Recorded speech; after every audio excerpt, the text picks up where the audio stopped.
Hello friends, welcome back to the subject of fluid mechanics. We are learning basic properties of fluid mechanics, basic properties of fluid instead of mechanics. We are learning basic properties of fluid. So, in this lecture, we are going to, in last lecture, we have discussed related with property of fluid as a density. In that, we have discussed about what is mass density, what is weight density, or which is also called as specific gravity. Then we have discussed, I think, your specific gravity also in that lecture only, and we have solved some problems related with that for the calculation of mass density and weight density. In today's lecture, we are going to discuss about another two properties. That is, first one important is, which property we are going to discuss is viscosity. Why viscosity is important? Because behavior of fluid is merely many times dependent on its viscosity. So that part we are going to discuss. In this, we'll first discuss about what is the learning objective of this lecture. So the objective of this lecture is to know importance of fluid mechanics, and second thing is to know various properties of fluid mechanics that we are going to learn. After the end of this course, this lecture, you will be able to learn about, or you will be know about basic concepts of fluid mechanics related with the viscosity, and you will be able to explain about properties of fluid mechanics. So these are the learning outcomes. So we'll start with the viscosity. What is viscosity? Viscosity is defined as a property of fluid which offers a resistance to the movement of one layer of fluid over another adjacent layer of the fluid. I will repeat once again. Viscosity is nothing but the property of fluid which offers resistance to the movement of one layer of fluid over another adjacent layer. For that purpose, you can take any example. For example, whenever any fluid flowing through the pipe, you are observing that its tip point is at its middle. At its middle. Why it has happened so? Or whenever any fluid comes in a downward direction, then in any gravitational force direction, then we are observing that it creates its tip at the middle. Why it is happens so? This is happens only due to the viscosity. Now these examples which we have explained at here, it is with related to the liquid. In the fluid also we are considering about the liquid. With respect to air, it is very difficult to observe such a phenomenon with the open eyes, but even though this viscosity matters. For example, suppose when two layers of a fluid at a distance dy apart from each other moves one over the other at a different velocity, say u and u plus delta u is as shown in figure, then the viscosity together with relative velocity causes a shear stress acting between the fluids. So this is the example where y fluid moves in a u direction with a velocity u, and in vertical direction at a distance dy, if inner layer at a distance y moves with velocity u, and after dy another layer is moving with the velocity u plus tu. Now this difference in a velocity is causes due to the intersurface resistance to the movement, or resistance to the movement provided by one layer to the another layer. Again, in this example, see, if the top of plate is moved with a velocity relative to the bottom plate, that is, both top plate and bottom plate having same area filled with some fluid, viscous fluid, and if top plate is moving with certain amount due to the certain applied force F, whereas bottom plate is stationary with a velocity v is equals to 0 meter per second, then what would be the amount of force required? It is dependent on the viscosity of fluid. if the fluid is highly viscous, then the amount of force required to pull the upper plate in a forward direction, the amount of force required is maximum. Whereas if the fluid is not that much viscous, or if it has a low viscosity, then the amount of force required would be minimum. So if the fluid is like honey or a grease or oil, then it is of very highly viscous. Whereas if the fluid is petrol, diesel or water, then it is of a very low viscous. Depending on that, the amount of force required it is required to be calculated. So viscosity is the fluid property that determines the amount of resistance of the fluid to the shear stress. Okay, now consider the example of water. Water having low molecular interaction, and that's why it is of very low viscous, whereas olive oil having medium viscosity, medium strength, intermolecular bonding is good. And whereas honey, just I have taken the example, or you can say grease, is the highly viscous fluid where it has a very strong intermediate or intermolecular bonding, which makes it more thick or more viscous. Okay, so we'll discuss about some applications of viscosity. Viscosity plays an important role in a selection of lubricant for various purposes. We can choose an optimum range of viscosity for engine oil, for high speed, high load, and also for high speed application purpose. We are choosing high viscous fluid as compared to the low speed or low weight, because if the external force applied is very high, or if the speed of rotation is very high, then due to the continuous friction between the two parts, or between the two viscous layers, viscosity of fluid goes on decreases. Even if the load is very high, and if you are using a lubricant of very low viscosity, then it will move away between the two mating surfaces, and that's why in that cases we are preferring the fluid with a very high viscosity.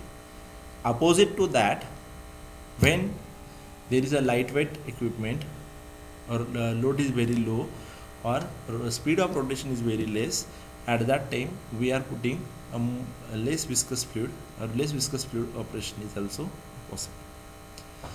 Even in a pumping operation also, the power required by the pump is dependent on the viscosity of fluid. If the fluid is very high viscosity, then required power is maximum. If the fluid is of very low viscous, then the required power is less as compared to the high viscous fluid. If you have observed the centrifugal pump designed for the pumping of water, then it requires power which is more lesser than the pump required for the pumping of oil, edible oil in oil factory. So viscosity affects the power. Then next is that in making of blended fuel, the viscous fuel easy to mix. For viscous fuel, it is very easy to mix, whereas for operating and coating purpose, it is requires very high viscosity. So in that case, for operation of coating and painting, we generally prefer a very high viscous fluid. For example, for painting purpose, we requires the paint of very high viscosity. For printing purpose, we are preferring the low viscosity fluid as an ink. So these are the this is the importance of learning about the viscosity. Okay, we will move further for the next, that the relation between shear stress and velocity gradient. In the previous one slide, we have seen the figure where here we have presented the behavior of fluid when it goes or flows over the constant surface. Now here bottom surface shows as a constant surface over which fluid is moving with the velocity u. Now at the distance y, the velocity is equals to u. At the distance y plus dy, the velocity is u plus du. at the distance y is equals to 0, the velocity is nearly about seems to be very less as compared to the velocity at y plus dy. Now why such things are happen? It is due to the velocity gradient. The top layer causes a shear stress on the adjacent lower layer, while the lower layer causes a shear stress on the adjacent top layer. This shear stress is proportional to the rate of change of velocity with respect to y, or with respect to vertical direction, and it is denoted by the symbol tau, called as an tau. So mathematically, tau can be written as tau is directly proportional to du by dy. Tau is directly proportional to du by dy. Where or I can say tau can be written as tau is equals to mu into du by dy. Mu into du by dy. Whereas mu is called as an proportional mu is called as a constant of proportionality, and it is known as a coefficient of dynamic viscosity or viscosity gradient, or it is also called as only viscosity. Here the du by dy represents the range of shear strain or range of shear deformation or velocity gradient. Du by dy represents the velocity gradient. Therefore, from equation viscosity, mu can be written as mu is equals to tau divided by du by dy. Thus, in general, viscosity we can define as the shear stress required to produce unit rate of shear strain. Shear stress requires to produce unit rate of shear strain. Okay. Now we'll discuss about the units of viscosity. We know that viscosity can be given as tau divided by du by dy. So tau is nothing but, already we know, shear stress. Du by dy, it is nothing but change of velocity with respect to the change of distance. Change of velocity with respect to change of distance.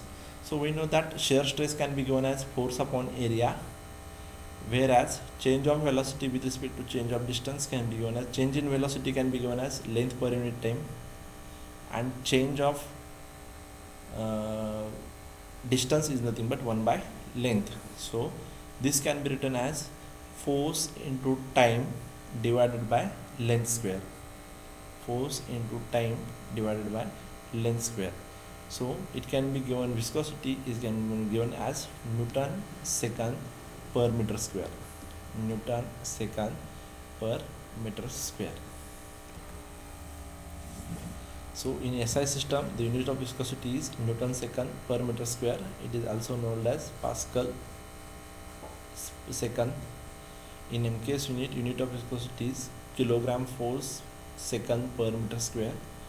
In CGS system, the unit of viscosity is Dyn second per centimeter square, which is also known as a poise. And we already know that the relationship between Dyn and Newton. So the relationship therefore one poise can be given as, one poise is equals to 1 by 10 Newton second per meter square. This is about the viscosity of unit. Then kinematic viscosity. Viscosities are classified as kinematic viscosity and dynamic viscosity. So kinematic viscosity is nothing but, it is defined as the ratio between the dynamic viscosity and the density of fluid, and it is denoted by a Greek symbol V, called as nu. Thus mathematically, kinematic viscosity nu can be given as viscosity divided by density. So it is equals to mu divided by rho, and therefore its SI unit is meter square per second, because already we know that its unit is for viscosity purpose unit is Newton second per meter square, and for rho purpose its unit is meter cube per kg per meter cube. So by that the final unit will become is equals to meter square per second for the kinematic viscosity. how it defined? Then we know that viscosity divided by density, unit of mu is equals to force into time divided by length square into unit of rho is equals to mass divided by length cube. So force into time divided by mass into length is nothing but mass into length divided by time square into time divided by mass by length. So mass force can be given as for mass into length by time square and 2 time divided by mass by length.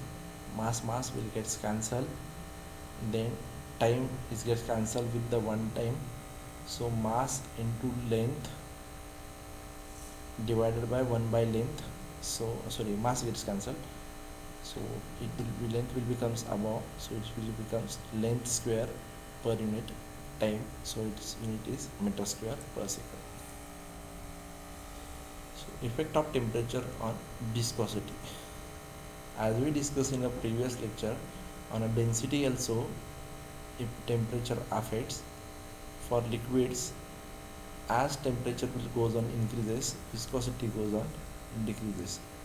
That is, in case of liquids, cohesion or molecular attraction is dominant. Therefore, if the temperature of liquid is increases, its cohesion and hence its viscosity will goes on decreases. So mu is inversely proportional to the increase in temperature. That is why for heavier equipment's purpose, or when the rotational speed is very high, the fluid used is of very high viscosity.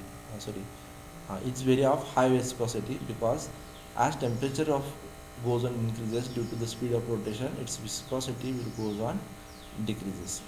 Opposite to that, for gases, the momentum exchange is dominant, and therefore if the temperature of gases is increases, its momentum exchange will increases, and hence viscosity will increases, and that's why mu is equals to directly proportional to the T.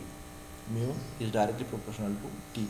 That is, in a gases, as temperature goes on increases, the viscosity goes on increases due to the intermolecular collision between the gases molecules.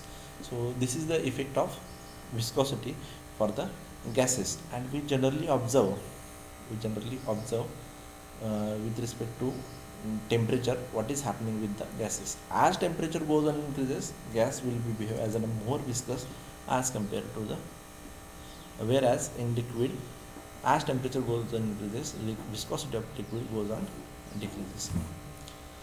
Then next is the variation of viscosity with temperature. So in the case of gases, the cohesive forces are small and molecular momentum transfer is the molecular momentum transfer dominates. Therefore, with the increase in temperature, molecular momentum transfer increases, hence viscosity increases. The relationship between viscosity and temperature for liquid gases are, for liquid, mu is equals to mu naught into 1 upon 1 plus alpha t plus beta t square, where mu is equals to viscosity of liquid at T degree Celsius in poise, or it is equals to 1 by 10 Newton second per meter square. Mu naught is equals to viscosity of liquid at 0 degree Celsius in poise, and alpha and beta are the constants of the liquid. For water, mu is equals to 1.79 to 10 to power minus 3 poise, and alpha is equals to 0.03368, and beta is equals to 0.000221. Whereas for gases, mu is given as mu is equals to mu naught plus alpha t minus beta t square, where for air mu naught is equals to 0.0000017, and alpha is equals to 0.0000056. So it's a very less value as compared to others, and beta is equals to 0.1189 into 10 to power 9. So by this equation only you comes to know that as temperature goes on increases, viscosity of water or liquid goes on decreases. For gases it goes on increases. Okay, so here we conclude with the lecture number viscosity phenomenon.